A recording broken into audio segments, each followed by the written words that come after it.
Hi friends, मैं SK Chaurasia फिर से स्वागत करता हूं आपकी अपनी YouTube channel maths and magic tips में। हमने अपनी पहली वीडियो में मंगलम पाठ के मौखिक के 4 प्रश्न और लिखित के 1 प्रश्न को देखा था। आज के इस वीडियो में हम लोग लिखित के बाकी के प्रश्नों को देखेंगे। तो आइए शुरू करते हैं आज के इस इंटरेस्टिंग वीडियो को। उससे पहले यदि आप इस चैनल पे पहली बार हैं तो चैनल को सब्सक्राइब कर दीजिए बेल आइकन के साथ, जिससे कि हर वीडियो का नोटिफिकेशन आपको मिलता रहे। यदि वीडियो अच्छी लगे तो वीडियो को लाइक और शेयर जरूर कर दीजिएगा। आइए बढ़ते हैं हम लोग क्वेश्चन की नंबर तरफ। 2 है अधोलिखितम उदाहरणम अनुसृत्य प्रदत्त प्रश्नानाम उत्तराणि पूर्ण वाक्येन लिखत। अब हमें दिए हुए प्रश्न का उत्तर एक पद में नहीं देना है, पूर्ण वाक्य में उत्तर देना है। पूर्ण वाक्य में कैसे देना है, आपको उदाहरण दिया हुआ है, यथा किससे देना है आइए देखते हैं। जैसे हमारे पास प्रश्न दिया हुआ है सत्यस्य मुखम केन अपीहितम अस्ति। सत्य का मुख किससे ढका हुआ है। तो हमने मौखिक में बताया था, पढ़ा था, वहां पे हमने केवल लिख दिया था हिरण्मयेन पात्रेण, लेकिन वो एक पद में उत्तर था। अब यहाँ पे संपूर्ण पद में उत्तर देना है सत्यस्य मुखम हिरण्मयेन पात्रेण अपीहितम अस्ति। अब कौन नंबर प्रश्न है कस्य गुहायाम अणोः अणियान आत्मा निहितः अस्ति। किसके गुफा में छोटा से छोटा आत्मा निवास करता है या रहता है। तो जीवस्य हृदय रूपी गुहायाम अणोः अणियान आत्मा निहितः अस्ति, यानी जीवों के हृदय रूपी गुफा में छोटा से छोटा आत्मा निवास करता है। एक प्रश्न आता है अणोः अणियान कह महतो मह्यान कह। इन दोनों का आंसर आत्मा ही होगा। आइए आगे बढ़ते हैं। ख नंबर प्रश्न है विद्वान कस्मात् विमुक्तो भूत्वा परात् परम पुरुषम उपैति। विद्वान किससे विमुक्त होकर परमात्मा का संगत पा जाते हैं, दिव्यता को प्राप्त कर लेते हैं। तो आपके पास चौथा नंबर श्लोक है यथा चंद्रमानः नदः, मतलब कि जिस प्रकार नदियां अपने नाम को विलुप्त होकर समुद्र में प्रवेश कर जाती हैं, उसी प्रकार विद्वान पुरुष जो होते हैं अपने नाम को विमुक्त करके दिव्यता को प्राप्त कर लेते हैं, परमात्मा को प्राप्त कर लेते हैं। तो आंसर क्या हो जाएगा बाबू, विद्वान नाम रूपाद विमुक्तो भूत्वा परात् परम पुरुषम उपैति। ग नंबर प्रश्न है आप्त काम ऋष्यः केन पथा सत्यम प्राप्नुवन्ति। मतलब आत्म कल्याण के लिए ऋषि किस पथ पर सत्य को प्राप्त करते हैं। तो आंसर होगा आप्त काम ऋषयः सत्येन पंथः सत्यम प्राप्नुवन्ति। आत्म कल्याण के लिए ऋषि सत्य के पथ पर ही सत्य को प्राप्त करते हैं। घ नंबर प्रश्न है विद्वान कीदृशं पुरुषं वेत्ति।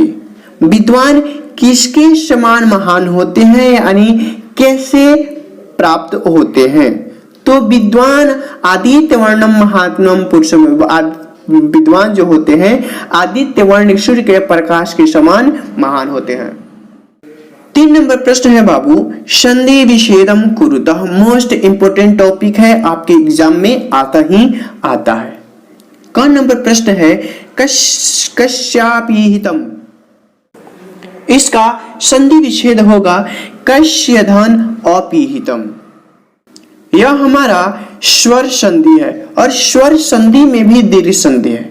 आपको मालूम है कि स्वर संधि कितने होते हैं, 5। कौन कौन, दीर्घ संधि, गुण संधि, वृद्धि संधि, यण संधि और अयादि संधि। तो ये स्वर संधि में ये हमारा कस्यापीहितम जो है ये दीर्घ संधि है। अब दीर्घ संधि किसे है, किसको कहते हैं? दीर्घ संधि में दो समान स्वर मिल करके वृद्धि उत्पन्न करते हैं, दीर्घ होते हैं, यानी उसमें बदलाव करते हैं। कैसे? समान स्वरों का मेल होता है। जैसे अ और अ मिलके आ, अ और आ मिलके भी आ और अ मिलके भी आ और आ मिलके भी आ। अब आ की जगह पे आप कोई भी स्वर ले सकते हैं। मान लेते हैं छोटी ई मिलके बड़ी ई, उसी प्रकार छोटा ऊ मिलके बड़ा ऊ, आप कोई भी स्वर ले सकते हैं। तो दीर्घ संधि में दो समान स्वरों का मेल होता है। अब देखिए कस्य, यहाँ पे है अ और अपिहितम का अ मिलके आ बनाएगा, इसलिए य में यहाँ पर बन गया है या, तो शब्द बन गया है कस्यापिहितम। आइए अगले शब्द की ओर देखते हैं। अगला शब्द है अड़ोरिण्यान। इसका संधि विच्छेद हुआ अड़ोह धन अणियान। फिर ग नंबर है, हमने ग नंबर लिखा है यहाँ पे, यानी कि ख और ग ये दोनों जो है विसर्ग संधि है। विसर्ग संधि भी चार प्रकार के होते हैं। कौन कौन? पहला नियम है उसमें कि विसर्ग का लोप होगा तो विसर्ग के लिए ओ का प्रयोग करेंगे। फिर दूसरा है उत्व संधि, यानी कि हम लोग विसर्ग को कब उ में बदलते हैं। और तीसरा का है रत्व संधि, यानी विसर्ग को कब र में बदलेंगे। और चौथा नियम है सत्व संधि, यानी कि विसर्ग को कब स में बदलेंगे। तो यहाँ पे ख और जो ग है विसर्ग संधि के रत्व संधि के श्रेणी में आता है और विसर्ग को र में बदलेगा। आइए देखते हैं। जब अपादान से भिन्न, अपादान कहने का मतलब अ और आ को छोड़कर कोई भी स्वर हो और उसके बाद कोई भी स्वर आ जाए, तब हमारा विसर्ग र में बदलेगा। नहीं तो दूसरा नियम है उत्तर पद, यानी बाद वाला जो है व्यंजन से शुरू हो। अब व्यंजन से शुरू हो इसका मतलब कोई भी व्यंजन नहीं, प्रत्येक वर्ग के तीसरा, चौथा और पांचवा वर्ण रहेगा तभी बदलेगा, नहीं तो य र ल व ह रहे तब विसर्ग र में बदलेगा। जैसे देखिए यहाँ पे अड़ोरणियान शब्द संधि विच्छेद बना अड़ोह धन अड़ियान। अब यहाँ पे अ और आ को छोड़कर ओ है और इसके बाद कोई भी स्वर आ सकता है, तो हमारा जो विसर्ग है यहाँ पे र में बदल गया है, तो शब्द बन गया है अड़ोरणियान। फिर यहाँ पर भी वही कंडीशन है, ओ आया है और उसके बाद ई आया है। हमने कहा असमान स्वर, मतलब कि आ और अपादान को छोड़कर कोई भी स्वर आ जाए उसके बाद कोई स्वर हो तो चलेगा, तो ओ और ई है। तो यहाँ पर भी एक विसर्ग हमारा र में बदल गया। आइए कुछ और एग्जाम्पल से हम आपको समझाते हैं। जैसे हरि धन गच्छति, यहाँ पर भी ई है और ग देखी है प्रत्येक वर्ग का तीसरा, चौथा और पांचवा वर्ण होना चाहिए। तो क ख ग में से जो ग है क ख ग तीसरे नंबर पे आता है तो ग, तो यहाँ पर भी विसर्ग हमारा र में बदलेगा। जैसे हरि और ए विसर्ग बन गया र गच्छति। फिर तय भक्षते, यानी तय और प फ ब में भ तीसरे वर्ण पे आता है, तो देख प फ ब भ चौथा वर्ण है, तीसरा चौथा पांचवा वर्ण रहे तो हमारा विसर्ग र में बदलता है। तो यहाँ पर भी हमारा विसर्ग तय, भ पर विसर्ग के लिए र तैर भक्षते। आशा करते हैं विसर्ग संधि भी आप समझ गए होंगे। आइए आगे बढ़ते हैं। घ नंबर है ह्याप्त कामः, ये हमारा यण संधि है। यण संधि में बाबू आप समझिए मैक्सिमम आधे स्वर ही आपको देखने को मिलते हैं। आइए कुछ रूल्स होता है, इसका भी हम आपको बता देते हैं। यण संधि कहता है यदि कि छोटी ई बड़ी ई, छोटा ऊ बड़ा ऊ या एक री, इसके बाद कोई भी असमान स्वर आता है तो ई वाला पोर्शन रहेगा तो य में बदलेगा, आधा य, ध्यान दीजिएगा। ऊ वाला पोर्शन रहेगा तो आधा व में बदलेगा और री रहेगा तो र में बदलेगा। तो देखिए यहाँ पे ही ई आया है और ओ आया है, तो किस में बदला? ई वाला किस में बदलता है? यो में। तो देखिए ही यानी यो, ई और ई ओ मिलके क्या बनाया? यो। तो यहाँ पर भी यो हो गया है, तो ये हमारा यण संधि है। आइए अब अंग है उपैति। अब उपैति स्वर संधि में हमने आपको बताया था 5 प्रकार का होता है, तो इस स्वर संधि के तीसरा वर्ग यानी वृद्धि संधि, स्वर संधि में भी वृद्धि संधि। तो वृद्धि संधि में क्या होता है? यदि अ आ के बाद ए या ऐ रहे तो ओ बदलेगा ऐ में, अ आ के बाद ओ या औ रहे तो ओ बदलता है औ में। एज फॉर एग्जाम्पल देखिए आपके पाठ पुस्तक वाला उप अ यानी प में अ छुपा है कि नहीं, यानी अ और ऐ मिलके ऐ में बदलेगा तो वही बन गया है उपैति। आइए एक और एग्जाम्पल दिए हैं हम यहाँ पे, महा, यहाँ हा में का आ और औ, आ और रहेगा तो औ में बदलेगा तो शब्द बन गया है महौषधि। एक यानी ओ और एक में का ए, ओ और ए मिलके ऐ बनाएगा तो शब्द बना एक और एक मिलके एकाएक। आइए आगे बढ़ते हैं। चौथा नंबर प्रश्न है प्रकृति प्रत्यय निर्देशन कुरुतः, यानी हमें प्रकृति प्रत्यय बताना है। शब्द है अपिहितम, इसका संधि विच्छेद बना है अपि धन हित धन यत। अपि जो है हमारा उपसर्ग है, हित हमारा मूल धातु है और इसमें प्रत्यय आया है यत प्रत्यय। आइए यत प्रत्यय के बारे में जानते हैं। यत प्रत्यय का प्रयोग भाव या कर्म के क्षेत्र में होता है, मतलब कि यह क्रिया नहीं है।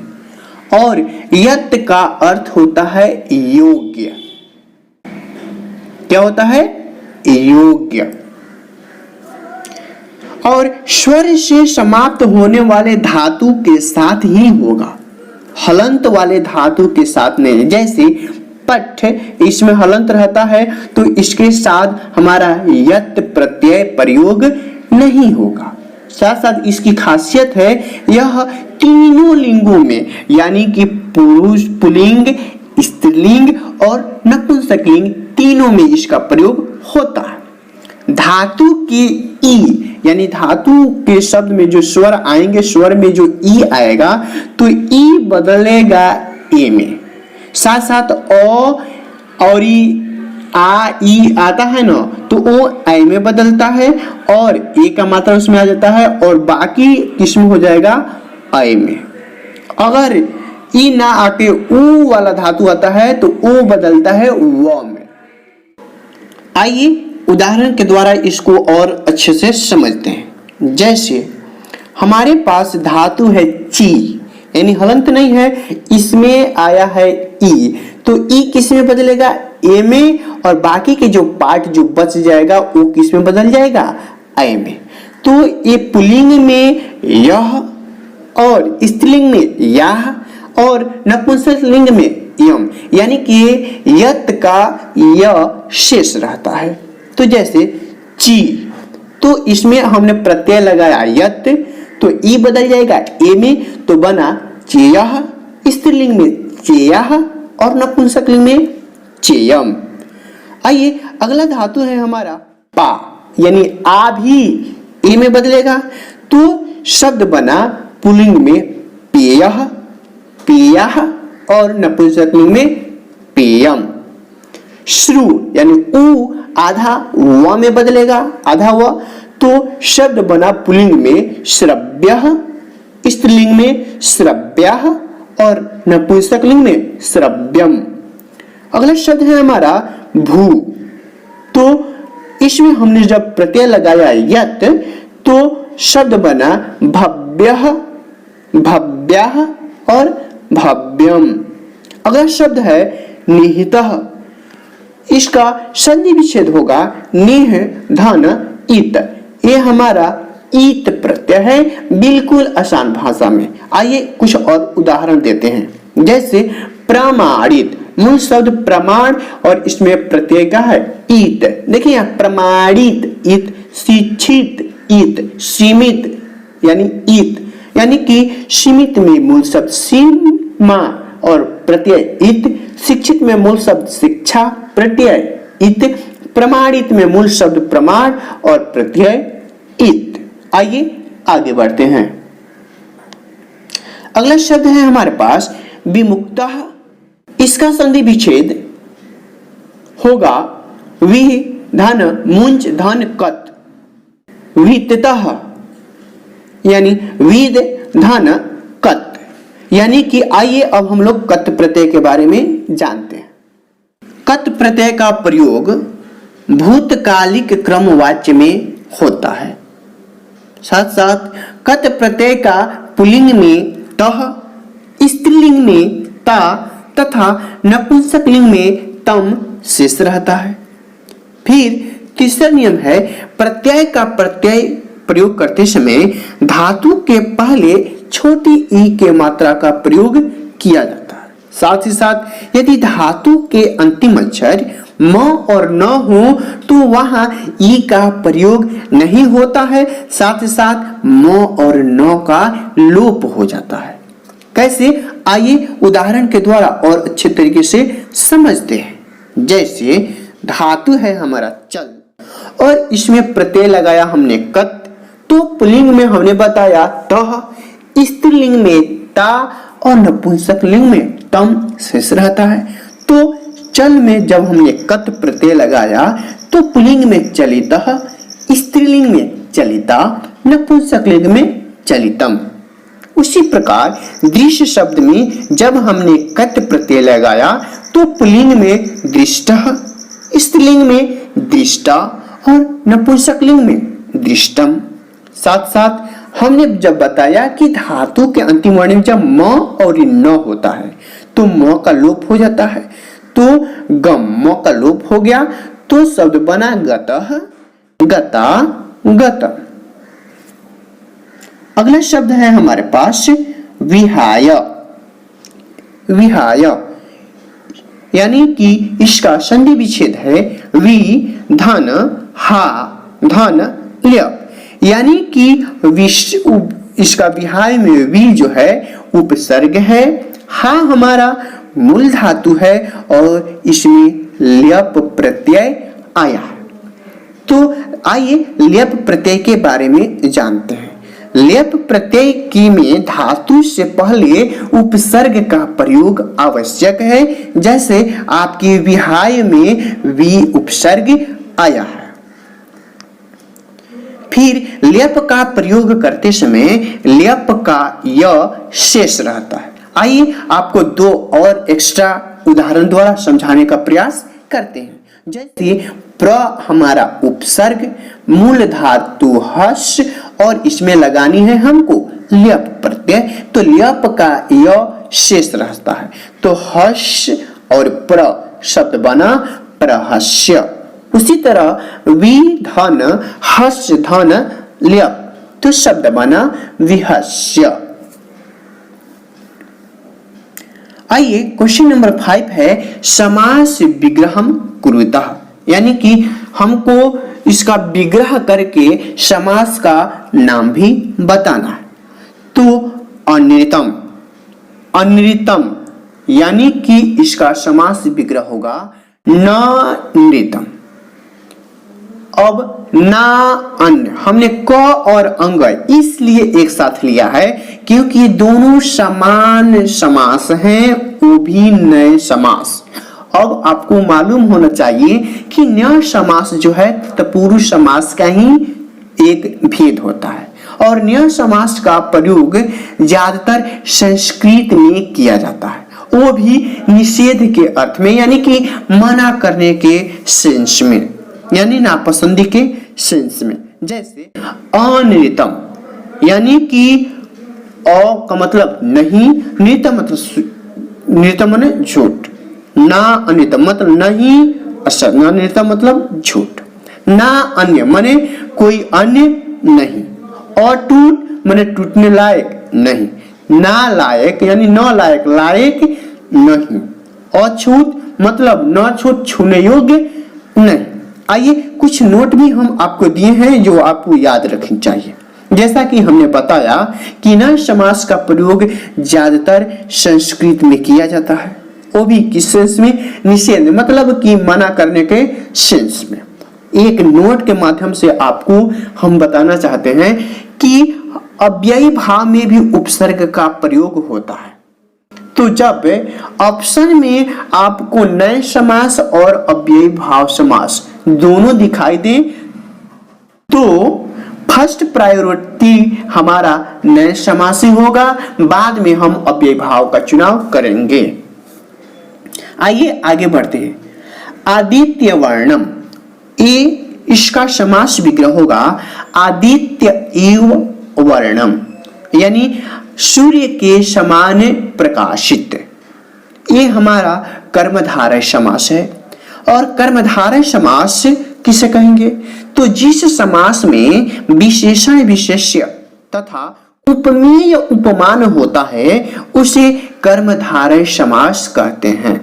अब विशेषण विशेष्य कहने का मतलब, विशेषण उसे कहेंगे जो विशेषता बताता है और विशेष्य जिसकी विशेषता बताता है, यानी कि विशेषण विशेष्य विशेषता के सेंस में होता है और उपमेय उपमान जो है तुलना के सेंस में। उपमेय मतलब जिसकी तुलना की जाती है और उपमान जिससे तुलना की जाती है। तो यहाँ पे आदित्य वर्णम जो है तो सूर्य से तुलना की जाती है, यानी सूर्य के समान प्रकाशित, तो ये उपमेय उपमान है। आइए अब हम आपको विशेषण विशेष्य का उदाहरण देते हैं। जैसे महापुरुष, यहाँ पे महा जो है ये हमारा विशेषण है और पुरुष जो है विशेष्य है। नव युवक, नव जो है विशेषण है और युवक जो है विशेष्य है। चंद्रमुख, ये क्या है हमारा उपमेय उपमान है। मुख जो है उपमेय है और चंद्र जो है उपमा है। जैसे चंद्र के समान मुख। तो अब आप कर्मधारय समास समझ गए। आइए आगे बढ़ते हैं। अगला है हमारा वित शोकः, यानी यस्य शोकः गतः। वित शोकः आपके पाठ्य पुस्तक से है और हमने एक दूसरा एग्जाम्पल दे दिया है, क्लिष्ट जीवनः, क्लिष्टम जीवनम येषाम्। ये बहुब्रीहि समास है। बहुब्रीहि समास उसे कहते हैं जिसका कोई पद प्रधान नहीं होता है। ये अपने समस्त पदों का योग करके किसी अन्य का बोध कराते हैं, वो हमारा बहुब्रीहि समास कहलाता है। अब बहुब्रीहि समास में जब पुरुष की बात होगा तो यस्य का प्रयोग करेंगे, स्त्रीलिंग का बात करेगा तो यस्या का, और जब पुल्लिंग होगा यानी बहुवचन में होगा तो येषाम् का प्रयोग करते हैं। फॉर एग्जाम्पल जैसे दशानन, इसका समास विग्रह होगा 10 हैं आनन जिसके, अर्थात रावण। ये लिखना अनिवार्य है, जिसके के लिए यहाँ पे यस्य या यस्या आता है। अगला है हमारा देवयानः, इसका समास विग्रह होगा देवस्य यानः। ये हमारा तत्पुरुष समास है। अब तत्पुरुष समास का क्या होता है कि प्रथम पद प्रधान होता है और समास विग्रह करते वक्त जिस विभक्ति चिन्ह का प्रयोग होता है वही हमारा तत्पुरुष कहलाएगा। जैसे देवयानः, देवताओं का मार्ग, षष्ठी विभक्ति का के की। इसलिए ये होगा षष्ठी तत्पुरुष। शिक्षा विहीन, शिक्षा विहीन यानी शिक्षा से विहीन, यानी अलगाव के सेंस में से आया है, इसलिए अलगाव के सेंस में यानी शिक्षा से मुक्त, यानी संबंध जुड़ा किससे मुक्त, शिक्षा से मुक्त, इसलिए हमारा तृतीया क्या होगा, तत्पुरुष होगा। आइए आगे बढ़ते हैं। क्वेश्चन नंबर 6 है रिक्त स्थाने पूर्यत, यानी खाली जगह में आपको भरना है। जैसे खाली जगह सत्याशापीहितम मुखम, खाली जगह में क्या होगा, ये पहले श्लोक का आधा पार्ट दिया हुआ है और आपको आधा भरना है, ये हो जाएगा हिरण्यमयन पात्रेण। ख नंबर है खाली जगह महतो मह्यान, अर्थात अणोरिण्यान महतो मह्यान, सत्यमेव जयते नान्यतम। घ है यथा खाली जगह संदमान समुद्रे, क्या होगा, नदः तमेव विदित्वा मृत्यु मेति। आइए आगे बढ़ते हैं। क्वेश्चन नंबर 7 है अधोनिशीर्षाणाम पदानाम स्ववाक्येषु प्रयोगम कुरुतः, यानी हमें वाक्य रचना करना है। क नंबर है सत्यम, तो इसका आंसर कोई एक फिक्स नहीं होता है बाबू, आप वाक्य निर्माण में कोई शब्द आप बना सकते हैं, बट लिंग पुरुष विभक्ति के अनुसार आपका सही होना चाहिए। सत्यम, इसका हमने वाक्य बनाया है सर्वदा सत्यम वद, हमेशा सत्य बोलो। सत्य से माने सत्य का, तो आपके पाठ्य पुस्तक से ही हमने ले लिया है सत्यास्यामुकम स्वर्णमयेन आच्छादितम अस्ति।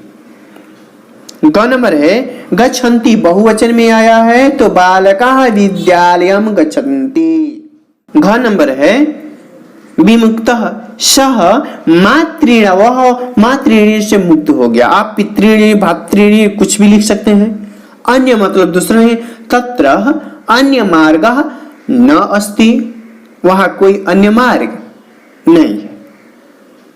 तो इस वीडियो में हमने मंगलम पाठ का संपूर्ण आंसर क्वेश्चन को क्या कर लिया, समाप्त कर लिया। अगर आपको वीडियो अच्छी लगे तो वीडियो को लाइक कर दीजिएगा, शेयर कर दीजिएगा। फिर मिलते हैं अगली वीडियो में, तब तक के लिए धन्यवाद।